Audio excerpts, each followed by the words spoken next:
try to build community in a lot of ways, but primarily I've chosen to create community through collective housing. It's like roommates plus. We share more together, co-purchase, are closer, and more so than if we were just living as roommates. We do it for environmental, political, and social reasons, as well as the cost savings, self-growth, and better quality of life. We understand that this is strange to some people. We start to explain it, and we get remarks like, is it a commune? A swingers club? A cult? I grew up around Detroit in a neighborhood that was diverse with tons of kids to play around and elders to converse with and learn from. Just in my own family of 9 children, we practically had a village. So my parents were involved in civic and church groups as well, and would bring us to events that forced us to interact with people of all ages. One summer, I volunteered at a nursing home and was forever affected by how our society devalued and forgot and let these people rot away out of sight when they had so much to give still. It opened my eyes in many ways to caring for people universally and wanting to change the systems that dehumanize and separate us. In collective living, we're not just trying to recreate a better version of our natural family with our new logical family, but we're working on caring for each other so deeply and harmoniously that we create new institutions and new structures for working and living. Since childhood, I've been involved in many social and political movements. That all largely shriveled up when I came to San Diego for law school, aka my overpriced, glorified trade school that dominated my life for over 3 years. But now I was ready to take it back. I wanted to live my principles more practically in day-to-day life, and I just wanted some freaking yard space to garden. Having some experience from living in a housing cooperative in Michigan, I decided, hey, I'll just start my own, no problem. How hard could it be? Especially with it consisting of me, my brand new boyfriend, my close friend, and some strangers, right? So it's not if you will have conflict, it's when. And most of us can barely maintain an intimate partner relationship, much less living closely with many people. Conflict doesn't have to be a dirty word if we know how to deal with it. Simply, we're still learning healthy communication and conflict resolution skills that a lot of us never got growing up. Roommates plus means we can't avoid accountability or ignore each other or block each other on social media most of the time. It means we have to tolerate or dialogue on the inevitable annoying habits, overheard loud sex, or the occasional epic dinner fail. Much like in an intimate relationship, it's the small peculiarities, like the cap on the toothpaste, that can get blown up into nuclear warfare. I've lived firsthand some of these horror stories. While it's messy, and while it takes more time and energy, it's highly worth it. Our attempt at collective living began early in 2010 and fell apart in a schism and people trying to vote one another off the island in large part because of the many issues and lacking communication that built up. It started with just 3 of us. Eventually, we'd have around 8. We soon agreed to let my friend's boyfriend move in. He had good radical politics, was interested in gardening, building, and had prior community living experience. He seemed perfect. We were initially excited and welcoming of our new roommate plus. But over time, his knowledge and eagerness to implement policies turned into an overbearing insistence on always having things his rigid way. Blow-ups happened, and in many turns over small things like the bathroom floor rugs being rearranged in a different pattern, how spices were positioned, how the soap dish was being moved, where the refrigerator was,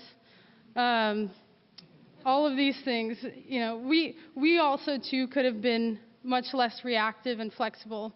We could have discussed our small frustrations, but we let them build into judgments and an unwillingness to resolve those issues. He brought several roommates to tears, tried blocking us from having guests over, and in one instance started arguing at us in front of neighborhood children.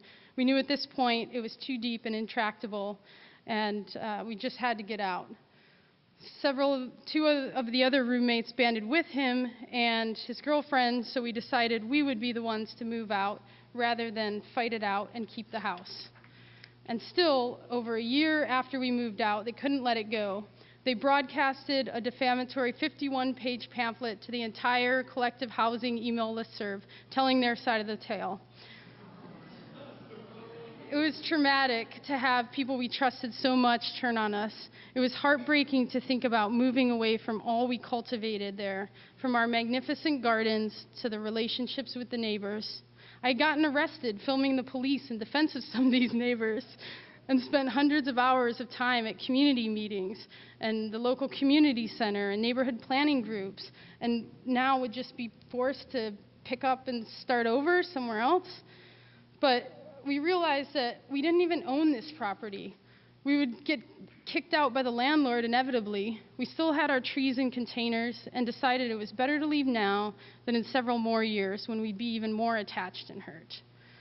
So, community take two. To improve upon our first attempt, we decided we needed to collectively own the property, both just so we could afford it, but also because we wanted to prevent our eventual displacement, which we already saw happening to our neighbors. This made a huge difference from our last community in terms of how we related to the land, the neighborhood, and the possibilities for the space and everyone affected by it. We found a hidden gem on 1/3 of an acre with 4 units, literally right around the block from our old place. It was a slumlord rental investment property for over 30 years, and it's taken us over 2 years just to peel away most of the layers of deferred maintenance, shoddy work, buried carpet in the yard, pest infestations, and the janky, unpermitted room cantilevering out over the first floor bathroom. But the property is now beginning to show its beautiful potential. And when people tour through, they say, wow, instead of, whoa. So there's so many daily reminders why I love this and why it works for me. In the middle of the city, we have lush green garden-covered estate with chickens, ducks, bees, butterflies, hummingbirds, and a small herd of humans. We have decks with views of the mountains and ocean. I only have to cook 1 night a week, but every other night I taste someone else's tasty food. And instead of having to clean the entire house and property myself, I'm only assigned a single chore a week. We share tools, appliances, so we don't have to buy them all individually, and our utilities and grocery bills are divided and consequently much less. Through my roommates, I can learn guitar, yoga, sewing, web design, and even how to install a toilet. Though we work a lot, we're also learning a lot of new skills, accomplishing very tangible things that we can enjoy, and that feels super satisfying. I've never lived in a place where I felt comfortable even to paint the walls, much less the fence or have friends put a mural on our front retaining wall. More freedom and creativity, and it makes me want it for my neighbors and for all of you too. I benefit from the circle of friends, of those I live with, and they from mine. Not only does it make our parties legendary, but it also makes for a way easier time finding a date than Tinder. We have more time, free time, to pursue our own dreams and passions, work less, do more of what we want.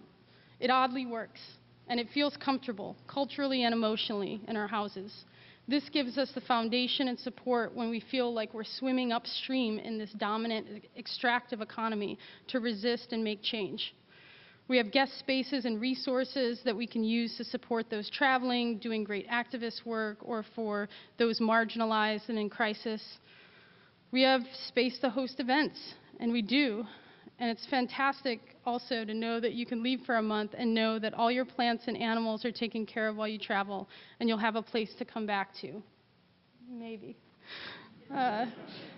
We're by no means conflict-free, but we've gotten immeasurably better at preventing blow-ups and dealing with it when it arises. We're constantly apologizing and talking out our missteps, sometimes at too long of meetings, and coming back to the commitment we've made to one another in our own self-improvement. We cherish the trading and sharing and trust that occurs between us and our neighbors. We regularly trade plates of food. I've helped scores of neighbors with their legal problems. We mentor, listen to, play with children. These simple things and connections are what keeps us going and rooted here. They make us feel loved and needed. It's all the stuff that you can't mine out of the ground or buy at the Family Dollar. We need to cultivate and manufacture more of that.